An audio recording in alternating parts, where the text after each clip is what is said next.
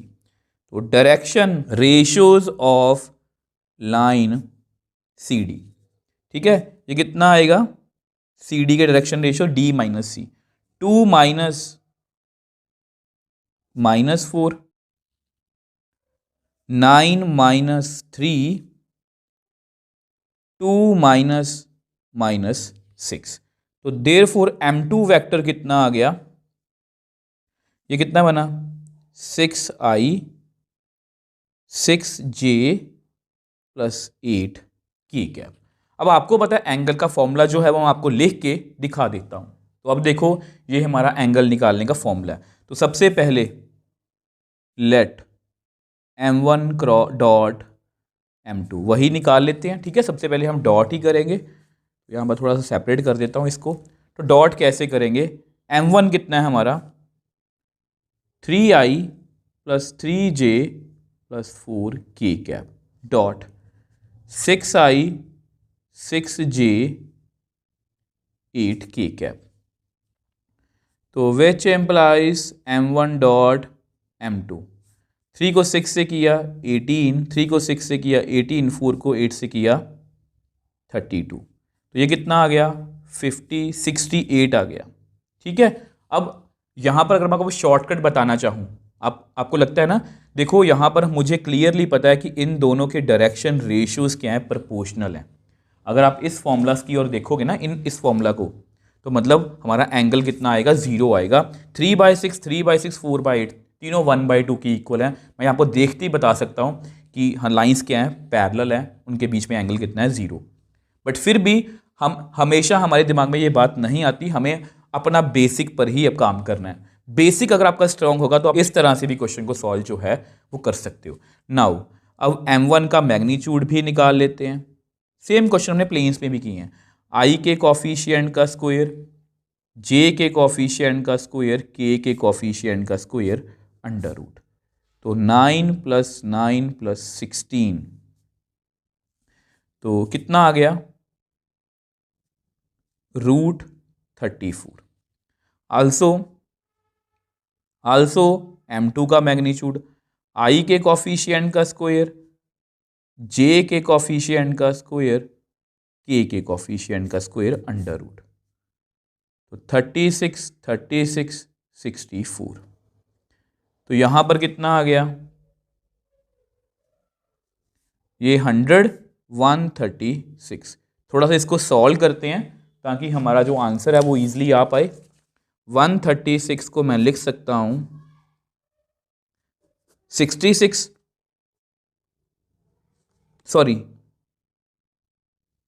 68 आएगा, ठीक है।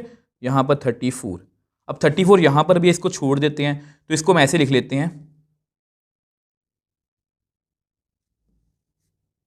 ठीक है। ये पेयर बाहर आ गया 2√34, ठीक है। ये आपकी m2 की वैल्यू है।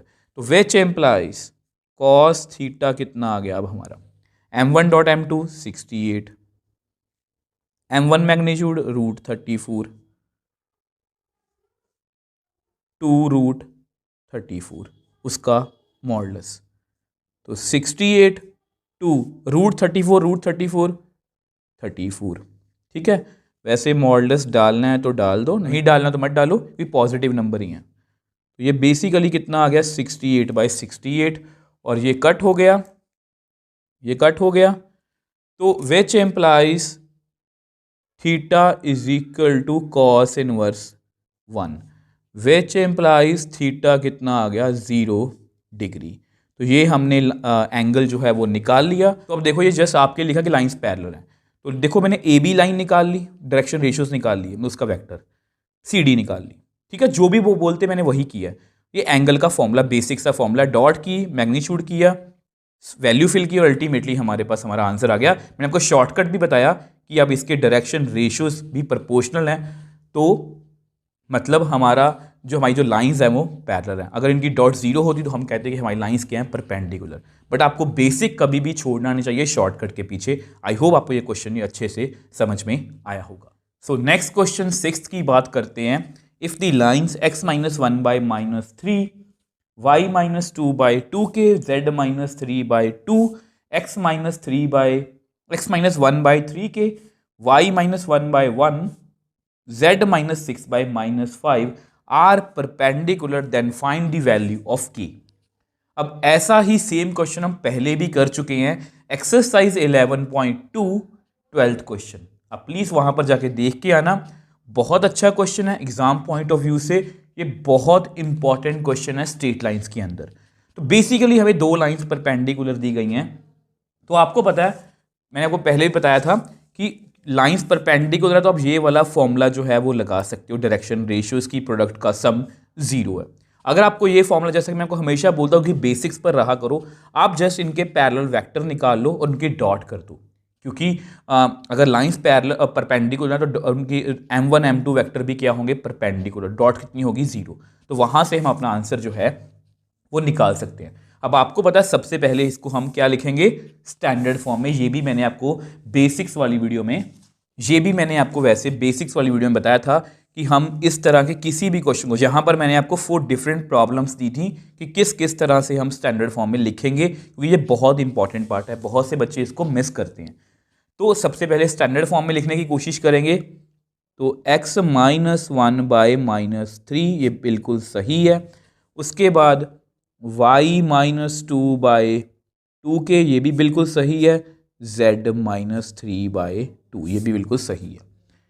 And x minus 1 by 3k, y minus 1 by 1, z minus 6 by minus 5 तो बिल्कुल सही है। तो अब मैंने वैसे देखा नहीं है, बहुत से टीचर्स ना इसको ऐसे करवा देते हैं या बहुत से बच्चे इसको क्रैम कर लेते हैं कि नीचे वाले क्या हैं, डायरेक्शन रेशियोज, वो इस बात को क्रैम कर लेते हैं। अब यहां पर ये क्वेश्चन सही हो जाएगा। मैंने आपको पहले भी बताया था कि अगर इसमें माइनर मैं चेंज कर दूं, जैसे यहां पर फर्स्ट जो हमारा पॉइंट लिखा गया है इसको मैं ऐसे लिख दूं, तो वैसे तो आपके डायरेक्शन रेशियोज तो आएंगे -3 2 के 2, बट ये गलत है क्योंकि यहां पर हमें इसको 2 कॉमन लेना पड़ेगा और फिर इस 2 को नीचे लिखना पड़ेगा। अब हमारे डायरेक्शन रेशियोज -3 बाई 2 2 के 2 हो जाएंगे। तो इस सभी बातों का आप ध्यान रखोगे। अब इसको हम स्टैंडर्ड फॉर्म से जो है वो कंपेयर कर लेते हैं। तो अगर हम इनको कंपेयर करें तो हमारा parallel vector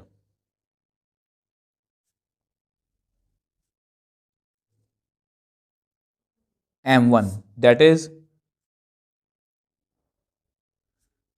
direction ratios of m1 vector कितने आ गए, अगर हम कंपेयर करें तो -3, इसको ऐसे लिख लो एक बार, 2k2, तो इसको हम ऐसे लिख सकते हैं m1 -3i plus 2kj cap. यहाँ पर कंफ्यूज मत होना, जैसे मुझे भी बोलने में थोड़ी सी कंफ्यूजन हो गई थी। -3i 2kj cap 2k cap. Same way से आल्सो पैरेलल वेक्टर m2, ठीक है। तो that is direction ratios of m2, ठीक है। तो विच एम्प्लाइज m2 वेक्टर कितना आएगा हमारा 3k1 एंड -5। तो हम m2 वेक्टर किस तरह से लिखेंगे, 3ki cap plus j cap -5k cap. अब आपको पता है कि हमारी लाइंस परपेंडिकुलर है, तो अगर लाइंस परपेंडिकुलर हैं दैट मीन्स हमारे वेक्टर्स भी क्या होंगे, परपेंडिकुलर, दैट मीन्स उनकी डॉट कितनी होगी 0। अब मैं आपको लिख के दिखा देता हूं। तो अब देखो, ये जस्ट मैंने अपने नोट्स के लिए लिखा है कि लाइंस परपेंडिकुलर है मतलब वेक्टर्स भी परपेंडिकुलर है, मतलब उनकी डॉट कितनी होगी 0। अब देखो, मैं आपको वैसे ही आपकी नॉलेज के लिए बता रहा हूं, हो सकता है कि कहीं पर आपको ये क्वेश्चन मिल जाए या आप कहीं पर और पढ़ रहे हो, तो उन्होंने क्या किया होगा, उन्होंने ये फॉर्मूला लिखा होगा कि लाइंस परपेंडिकुलर है तो ये वैल्यू फिल कर दो, -3 2k2 3k1 -5 ये वैल्यू फिल कर दो यहाँ पर, और आंसर 0 है तो वहाँ से k की वैल्यू आ जाएगी। मतलब वो 2 या 3 मिनट में क्वेश्चन को खत्म कर देंगे और आपको लगेगा कि वहाँ पर 2-3 मिनट में क्वेश्चन खत्म हो रहा है, यहाँ पर हमें 5 या 10 मिनट लग गए हैं। बट देखो उन्होंने आपको क्रैम करवाया कि ये फॉर्मूला आपको पता होना चाहिए। मैंने वो क्रैम नहीं करवाया, मैंने वो ये बोला है कि जब भी एंगल वाला, परपेंडिकुलर वाला, पैरेलल वाला या एंगल वाला कोई भी क्वेश्चन आएगा, हम बेसिक सा यही फॉर्मूला याद रखेंगे। हम हमेशा पैरेलल वेक्टर निकालने की कोशिश करेंगे, मैंने आपको बताया ना, ठीक है। तो अब देखो, अब मैंने आपको यहां पर यह बात भी क्लियर की है कि सिर्फ ये डायरेक्शन रेशियोज नहीं होते हैं। मैंने आपको ये बात भी क्लियर की है कि सिर्फ ये डायरेक्शन रेशियोज नहीं होते हैं। अगर इस क्वेश्चन को थोड़ा सा भी उन्होंने चेंज कर दिया इस तरह से, इसके आगे कुछ भी लगा दिया, तो हमारे डायरेक्शन रेशियोज ये नहीं रहेंगे।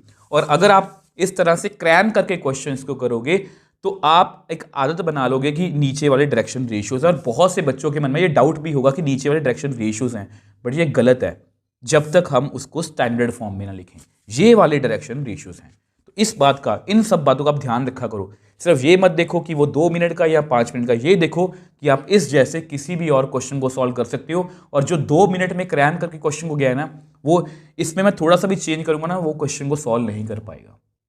ये एक बेसिक डिफरेंस होता है जो बच्चे अच्छे से करते हैं और जो बच्चे सिर्फ क्रैम करते हैं। तो m1 वेक्टर को लिखते हैं -3i + 2kj + 2k cap dot 3ki + j cap -5k cap is equal to 0। अब जस्ट डॉट करनी है, हमारा आंसर आ जाएगा। इसको हम नेक्स्ट पेज पे सॉल्व कर लेते हैं। तो अब देखो, हम यहां पर थे, डॉट करनी है तो करते हैं। इसको i को i के साथ डॉट करेंगे तो -9k, j को j के साथ करेंगे तो 2k, k को k के साथ करेंगे तो कितना आएगा -10 इज इक्वल टू 0।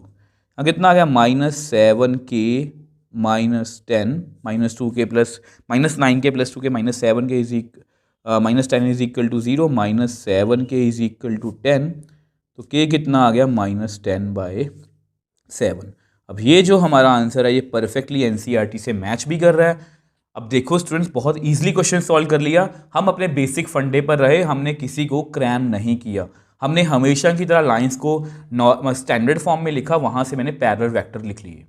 अब जैसे ही पैरेलल वेक्टर लिखे, मुझे पता है लाइंस परपेंडिकुलर गिवन है, तो मैंने ये बताया कि जो नॉर्मल पैरेलल वेक्टर्स में एंगल होता है वही लाइंस में एंगल होता है। मतलब अगर लाइंस परपेंडिकुलर हैं तो पैरेलल वेक्टर्स भी परपेंडिकुलर हैं। डॉट 0 होगी उनकी, डॉट 0 कर दी और अल्टीमेटली हमारे पास हमारा जो आंसर है वो आ गया। अब देखो स्टूडेंट्स, आज की वीडियो में हमने जितने भी क्वेश्चन सॉल्व किए हैं, मैंने अपने पूरे एफर्ट्स लगाए हैं कि आपको ये अच्छे से मतलब कि समझ में आ पाएँ, और सिर्फ समझ नहीं आपको आ पाएँ, आपको ये फील भी हो पाएँ। आई होप आपको ये क्वेश्चन फील भी हो पाए हैं और ये आपको अच्छे से समझ भी आए हैं।